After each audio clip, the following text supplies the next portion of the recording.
EPS 95 pension, सरकार पर pensioners गुस्सा, किसका साथ किसका विश्वास, जमा पैसा करो वापस। गुस्साए पेंशन भोगी ने कहा नहीं चाहिए ऐसी पेंशन, सबका पैसा वापस करे ईपीएफओ। ईपीएफओ सरकार पर लगाए आरोप। सूचनाजी न्यूज, छत्तीसगढ़। कर्मचारी भविष्य निधि संगठन, एम्प्लॉयज प्रोविडेंट फंड ऑर्गेनाइजेशन पर एक बार फिर गुस्सा भड़क गया है। ईपीएफओ से उम्मीद है कि कर्मचारियों और अधिकारियों की समस्याओं की मांग को पूरा करे, लेकिन रिजल्ट न आने से सोशल मीडिया पर पेंशनर्स तिलमिलाए हुए हैं। अब तो पेंशनर्स यहां बोलने लगे हैं कि उनका जमा पैसा ईपीएफओ वापस करे। जिंदगी के पड़ाव में पाई के लिए परेशान होना पड़ रहा है। न्यूनतम पेंशन सरकार बढ़ा नहीं रही है। पेंशनर्स राम शकल गौतम ने लिखा ईपीएस 95 से संबंधित सभी पेंशन भोगी कर्मचारी ईपीएफओ से वापस लें। कर्मचारियों को जमा पैसे का कोई लाभ नहीं मिल पा रहा है। एक ढेला कोई लाभ पेंशन का नाम कुछ नहीं मिल रहा। केवल ईपीएफओ सरकार सभी बुजुर्गों को 1 साल की पुड़िया देने का काम रही है। नहीं चाहिए ऐसी पेंशन, सबका पैसा वापस करे ईपीएफओ। एक अन्य पेंशन भोगी पेंशनर्स सनत रावल ने कमेंट करते हुए लिखा, बहुत गंभीर घोटाला है। ईपीएफओ के खिलाफ सख्त कार्रवाई होनी चाहिए। एनएसी जिंदाबाद। पेंशन भोगियों के सोशल मीडिया प्लेटफॉर्म के एडमिन त्रिपुरारी सरन ने कहा, भूलने की कोशिश कीजिए भाईजी, 74+ हूं, जी रहा हूं। पत्नी 70 साल से ऊपर है, अब याद करके क्या करेंगे।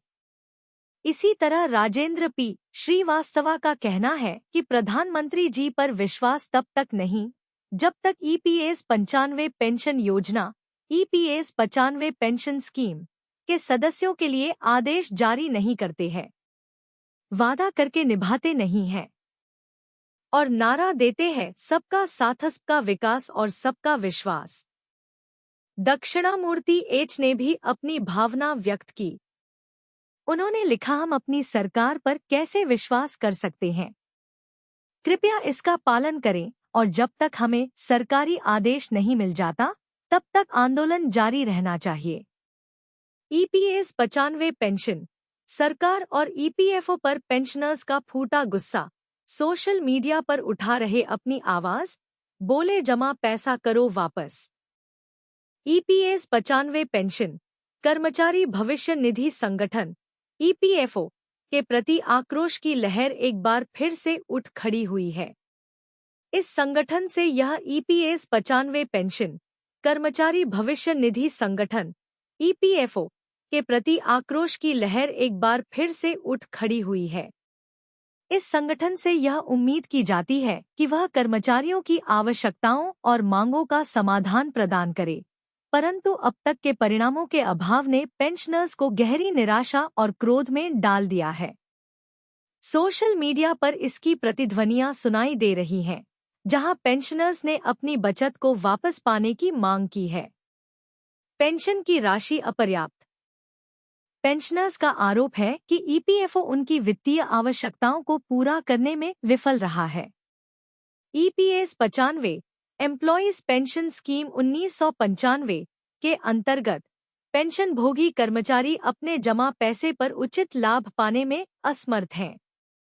राम शकल गौतम का कहना है कि पेंशन के रूप में मिलने वाली राशि न केवल अपर्याप्त है, बल्कि यह उनके जीवन की आवश्यकताओं को संतुष्ट करने में भी विफल रही है। इसके विपरीत वे मांग कर रहे हैं कि ईपीएफओ उनकी जमा राशि को वापस करे। ईपीएफओ के खिलाफ कार्रवाई की मांग। सनत रावल ने ईपीएफओ के खिलाफ एक गंभीर घोटाले का आरोप लगाया है, जिसके लिए उन्होंने सख्त कार्रवाई की मांग की है। यह बताता है कि पेंशनर्स ने किस प्रकार से ईपीएफओ की नीतियों और प्रबंधन के प्रति अपना विश्वास खो दिया है। इस बीच सोशल मीडिया प्लेटफॉर्म के एडमिन त्रिपुरारी सरन ने आह्वान किया है कि वरिष्ठ नागरिकों को इस संघर्ष में अपनी ऊर्जा बचानी चाहिए, जो अब जीवन के इस पड़ाव में निराशा का सामना कर रहे हैं। राजेंद्र पी श्रीवास्तवा और दक्षिणामूर्ति एच ने भी अपनी चिंताएं व्यक्त की हैं, जहां वे कहते हैं कि प्रधानमंत्री के वादे और नारे उन्हें समाधान प्रदान करने में असफल रहे हैं। वे मांग कर रहे हैं कि सरकार को अपने आदेशों को जारी करना चाहिए और पेंशनर्स की आवाज को सुनना चाहिए। निष्कर्ष: यह स्थिति न केवल पेंशनर्स की आर्थिक स्थिति का मामला है, बल्कि उनकी गरिमा और सम्मान का भी प्रश्न है। यदि सरकार और ईपीएफओ जल्दी ही कोई सकारात्मक कदम नहीं उठाते हैं, तो यह विरोध प्रदर्शन और भी गहरा सकता है। अंततः इस विषय पर सरकार की प्रतिक्रिया और कार्यवाही ही इस समस्या का समाधान निर्धारित करेगी। ईपीएस 95 पेंशनर्स के न्यूनतम पेंशन बढ़ोतरी की मांग अब तक अनसुनी, ट्रेड यूनियनों की चुप्पी, आखिर कब निकलेगा समाधान? ईपीएस 95 पेंशन की न्यूनतम पेंशन बढ़ाने की मांग अब तक अनसुनी है। संगठनात्मक समस्याएं, नेतृत्व की कमी और प्रबंधन की चालाकी के कारण पेंशनर्स की पीड़ा बढ़ रही है। समाधान के लिए संगठनों की एकजुटता आवश्यक है। ईपीएस 95 पेंशन कर्मचारी भविष्य निधि संगठन ईपीएफओ के अंतर्गत आने वाले कर्मचारियों और पेंशनर्स की पीड़ा लगातार बढ़ती जा रही है। एम्प्लॉय पेंशन स्कीम 1995 ईपीएस 95 के तहत न्यूनतम पेंशन को 7,500 रुपये प्रति माह तक बढ़ाने की मांग लंबे समय से की जा रही है, लेकिन इस महत्वपूर्ण मुद्दे पर अभी तक कोई ठोस निर्णय नहीं लिया गया है। पेंशनर्स का यह दर्द और निराशा दिन प्रतिदिन बढ़ रही है और इसके समाधान के लिए उनके द्वारा किए जा रहे प्रयासों के बावजूद उनकी मांगें अनसुनी रह रही हैं। संघर्ष और निराशा का माहौल। ईपीएस 95 पेंशन राष्ट्रीय संघर्ष समिति रायपुर के अध्यक्ष अनिल कुमार नामदेव ने इस मुद्दे पर अपनी चिंता व्यक्त करते हुए कहा कि आज पेंशनर्स एक चौराहे पर खड़े हैं, जहां से उनकी मंजिल का कोई स्पष्ट मार्ग दिखाई नहीं दे रहा है। उन्होंने इस बात पर जोर दिया कि अभी तक केवल कुछ ट्रेड यूनियनों और सेवानिवृत्त संगठनों ने अपने कर्तव्यों की इतिश्री के लिए केवल एक पत्र जारी किया है। यह स्पष्ट करता है कि इस ज्वलंत मुद्दे पर अभी तक कोई ठोस कदम नहीं उठाया गया है। नेतृत्व और संगठनात्मक मुद्दे। इस मुद्दे पर आगे की दिशा के बारे में भी स्पष्टता नहीं है। ट्रेड यूनियनों और अन्य संगठनों की निष्क्रियता पेंशनर्स के लिए चिंता का कारण बनी हुई है। बीकेएनकेएस और एफसीसू जैसी यूनियनें भी इस मुद्दे पर चुप्पी साधे हुए हैं, जबकि यह समस्या केवल सेवानिवृत्तों की नहीं है, बल्कि कार्यरत कर्मचारियों के लिए भी महत्वपूर्ण है। विनियम 82 के प्रावधानों का पालन कार्यरत कर्मचारियों पर भी लागू होता है, लेकिन इसके बावजूद यूनियनें इस मुद्दे पर कोई ठोस कार्रवाई नहीं कर रही हैं।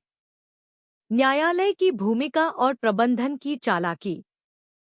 हालांकि सर्वोच्च न्यायालय ने स्पष्ट रूप से कहा है कि विनियम 82 सभी पर प्रभावशील होना चाहिए, लेकिन पेंशनर्स की अपनी अधिकार प्राप्त करने की इच्छाशक्ति में कमी स्पष्ट दिखती है। इससे प्रबंधन को अपनी चालाकी दिखाने का मौका मिल रहा है। न्यायालय में अपनी जीत दर्ज कराने के बावजूद पेंशनर्स को अपने हक के लिए संघर्ष करना पड़ रहा है। श्रम संगठनों के नेताओं के बीच का अहम और उनकी आपसी टकराहट इस मुद्दे को और जटिल बना रही है। संगठनात्मक प्रयासों की जरूरत। इस बात पर जोर देते हुए नामदेव जी ने कहा कि प्रबंधन के आला अधिकारियों से बातचीत के लिए केवल नेताओं पर निर्भर रहना पर्याप्त नहीं होगा। पेंशनर्स के छोटे शिष्टमंडल को भी इस मुद्दे पर रूबरू होकर चर्चा करनी होगी। अगर ऐसा नहीं किया गया तो उनकी मांगें अनसुनी ही रह जाएंगी। कोर्ट का रुख करना भी एक संवेदनशील प्रक्रिया है और देरी के लिए कोर्ट आपसे प्रश्न भी पूछ सकता है। इसलिए सभी को मिलकर इस समस्या का हल ढूंढना अनिवार्य है। पेंशनर सतीश प्रसाद ने इस मुद्दे पर अपने विचार व्यक्त करते हुए कहा कि जिन संगठनों को इस मामले का समाधान प्रबंधन के साथ मिलकर करना चाहिए था, वे अब चुप्पी साधे हुए हैं। उनके अनुसार यह संभवतः उस संगठन के अहं के कारण हो सकता है, जो कि प्रबंधन के साथ टकरा रहा है। मान्यता प्राप्त संगठन होने के कारण वे नखरे दिखा रहे हैं और पेंशनर्स को इस सब का खामियाजा भुगतना पड़ रहा है। निष्कर्ष: ईपीएस 95 पेंशन की न्यूनतम पेंशन को बढ़ाने की मांग का अब तक कोई समाधान नहीं निकल पाया है और पेंशनर्स की पीड़ा दिन-ब-दिन बढ़ती जा रही है।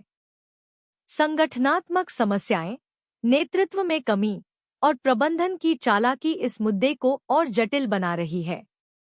ऐसे में सभी पेंशनर्स और संगठनों को एकजुट होकर इस मुद्दे का समाधान निकालने के लिए आगे आना होगा, अन्यथा उनकी मांगें सिर्फ कागजों पर ही सिमट कर रह जाएंगी।